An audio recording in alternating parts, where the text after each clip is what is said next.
Bonjour à tous et à toutes.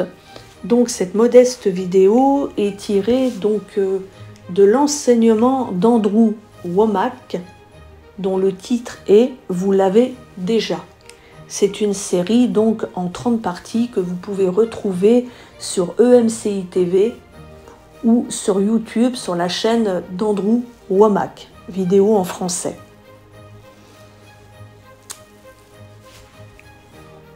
Nous devons donc nous séparer de l'incrédulité. Ne pas permettre à des gens incrédules d'avoir une voix dans notre vie. Par exemple, les gens incrédules vont relier la guérison, par exemple, aux médicaments. Il faut savoir que l'incrédulité se case en 3 catégories. Premièrement, donc, l'ignorance. Ne pas connaître la vérité est un vrai problème. Sachant que la foi vient de ce que l'on entend et ce que l'on entend vient de la parole de Dieu. Si nous ne savons pas ce que dit la parole de Dieu, alors nous allons être remplis de crainte, de doute, d'incrédulité en somme. Osée dit que le peuple périt faute de connaissance. Donc il est important de savoir ce que contient la parole de Dieu. Et nous devons refuser donc l'incrédulité. Deuxièmement, quand l'incrédulité ne vient pas de l'ignorance, mais elle peut venir donc aussi d'un mauvais enseignement, de mauvaises choses enseignées, des choses mensongères, erronées. Par exemple, nous ne sommes pas assez saints pour nous approcher de Dieu, nous ne sommes pas assez ceci, assez cela pour nous approcher de Dieu. C'est un mensonge. Donc nous devons refuser ces mauvais enseignements. Mais au contraire, écrire les bonnes choses, avoir des croyances justes. À ce propos, il y a un très bon livre de Joseph Prince qui s'appelle « L'importance des croyances justes ». Là aussi, tout comme les vidéos d'Andrew Wommack, ça pourra vraiment vous édifier et vous bénir. Et ça changera aussi tout ce qui a pu être implanté en vous et qui n'était pas juste, justement, qui ne correspondait pas à des croyances justes. Je reprends. Troisièmement, lorsque les sens nous parlent, nos 5 sens.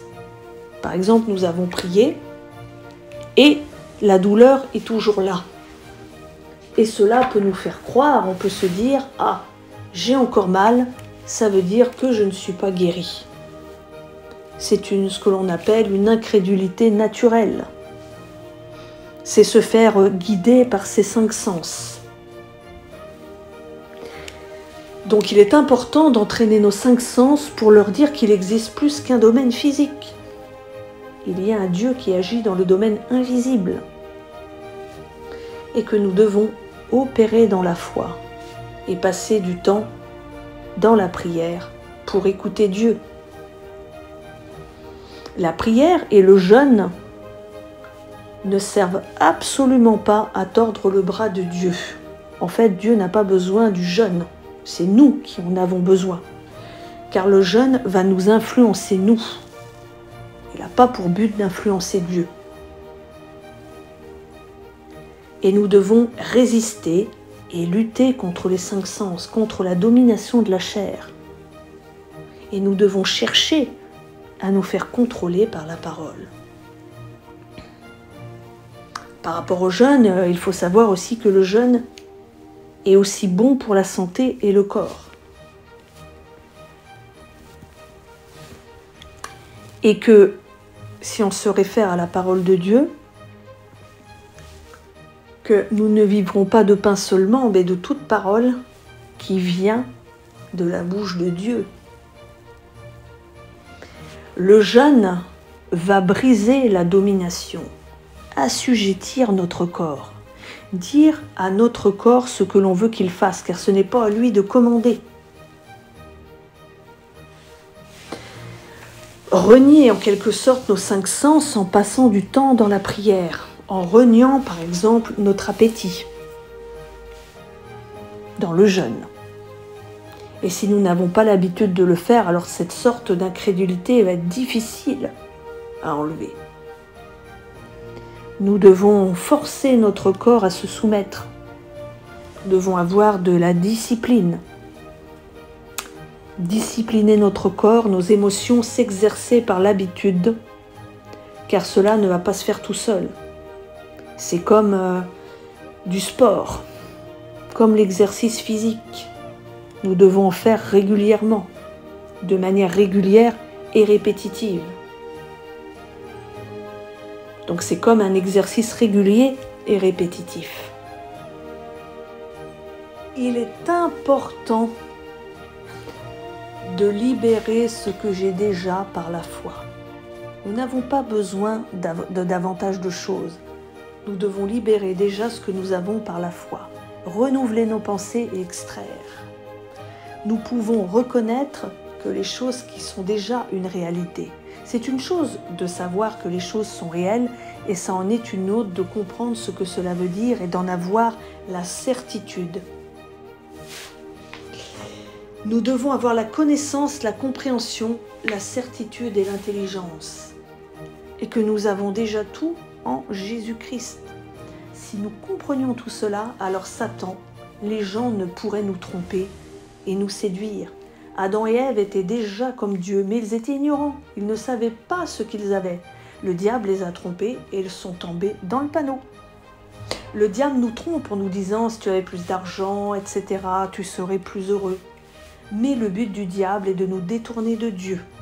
En Christ, tous nos besoins sont satisfaits et déjà satisfaits. Alors pourquoi réclamer plus si nous avons déjà tout ? C'est que nous sommes ignorants de notre véritable identité, donc on se fait piéger. On croit que l'on est dans le manque alors que l'on a déjà tout. Et cela, peu importe les circonstances, si nous savons qui nous sommes. Notre vie consiste à qui nous sommes en Christ. Une vie centrée sur Christ, il vit en nous et cela est le plus important. Et avec lui, nous avons déjà tout. Nous avons tout pleinement en Christ. Nous n'avons pas à mériter ce que Dieu nous a donné. De la même manière que j'ai reçu Christ, c'est comme cela que je dois marcher avec lui. Venir à Christ tel que nous sommes et placer notre foi dans ce qui a été fait. S'affermir dans la foi en exprimant notre reconnaissance à Dieu et remercier Dieu. La reconnaissance est en relation avec ce que Dieu a déjà fait. C'est très important. Nous sommes la lumière dans les ténèbres. Savoir qui nous sommes, notre autorité, notre puissance va désarmer l'ennemi. Nous devons vraiment savoir qui nous sommes en Christ et nous approprier ce qu'il a fait. C'est important de savoir que nous avons déjà tout en lui et que nous n'avons pas besoin de le supplier. Nous avons déjà tout.